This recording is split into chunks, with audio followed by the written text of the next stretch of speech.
kanina pa nag-reklamo ng gutom mo. Wala tayo sa ano, ha? Actually, may nainagin dun sa basement. Dun sa pag-akit mo ng parking. Oo. Ayun ma, pwede rin doon. Space nga lang. Pero Ay. ano din siya. 160, 150. Pwede ka lang mabubusog. Pero meron din sila dun sa pero 500 pesos. Wala pa nga tayo sahod mo, eh.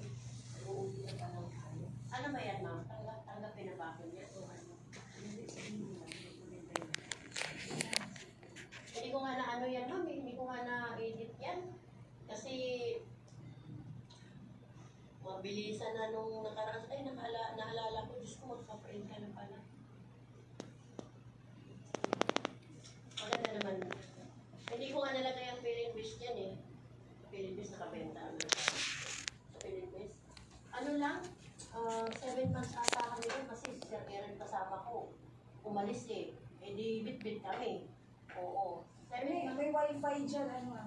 Papa, may wifi Sa daw. labas, yung 8990. Okay, ma'am. May ano dyan, may